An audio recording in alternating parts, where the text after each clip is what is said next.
5 నుంచి 20 ఎకరాల వరకు పోడు భూముల్ని మేము కొట్టించి పెట్టినటువంటి పరిస్థితి ఉన్నది. ఆ భూములకి పట్టాలు కూడా సాధించి పెట్టాం.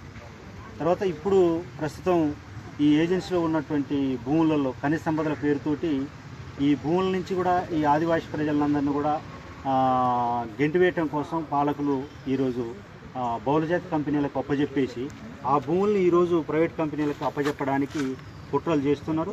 అందులో భాగంగానే ఈరోజు బయ్యారం ప్రాంతంలో ఇనుపరాయి వేలాది ఎకరాలలో ఇనుపరాయిని తీసుకెళ్తున్నారు. అక్కడ ఆదివాసులైనటువంటి ప్రజలందరూ కూడా మేజర్గా ఆ భూములు కోల్పోయేటటువంటి పరిస్థితి ఉన్నది. గుండాల ప్రాంతంలో ఈరోజు బొగ్గుబాయిల పేరుతోటి అక్కడ ఉన్నటువంటి భూములన్నింటినీ కూడా ఈరోజు విదేశీ కంపెనీలకు సంబంధించినటువంటి కాంట్రాక్టర్లు వాటిని ఆ బొగ్గును తీసుకెళ్లడం కోసం ప్రయత్నాలు చేస్తున్నారు. దీని మూలం కూడా అక్కడ ఉన్నటువంటి ప్రజలు భూములు సర్వం కోల్పోయేటటువంటి పరిస్థితి ఉన్నది. ఈ ప్రజలందరినీ కూడా మేము ఒకటి చేసి ఇప్పుడు ఈ భూములు కాపాడుకోవడం కోసం ప్రజలందరినీ ఒక దాటిపైకి మేము తీసుకొస్తున్నాం.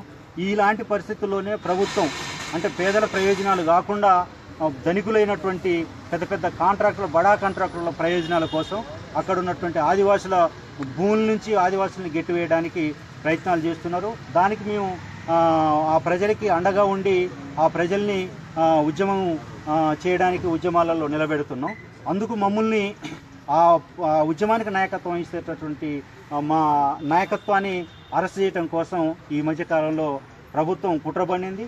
ఆ కుట్రలో భాగంగానే పోలీసులు పెద్ద ఎత్తున మా కోసం ఈరోజు కూమింగ్ చేసేటటువంటి పరిస్థితిని చూస్తున్నాం. అందులో భాగంగా నన్ను కూడా హాస్పిటల్కి వైద్యం కోసం ఖమ్మం వెళ్ళినటువంటి వ్యక్తిని అక్రమంగా అరెస్ట్ చేశారు. ఈ అరెస్ట్ చేసినటువంటి వాళ్ళు కూడా నా దగ్గర ఏం లేవు, నేను నిరాయుధునిగా ఉన్నటువంటి వాడిని. నా దగ్గర ఒక ఆయుధం పెట్టి చిన్న పిస్టల్ పెట్టి పిస్టల్తో దొరికినట్టుగా విలేకరుల ముందు ప్రవేశపెట్టమనేటటువంటి జరిగింది. నా దగ్గర ఎలాంటి ఆయుధం కూడా లేదు. అది వాళ్ళు కావాలని చెప్పి ఉద్దేశపూర్వకంగా నా మీద తప్పుడు కేసుల్లో ఇరికించడం కోసం ఈరోజు చేస్తున్నటువంటి దాంట్లో భాగంగా పోలీసులు కూడా ఈ విధమైనటువంటి నాపై కేసులు పెట్టమనేటటువంటి జరిగింది.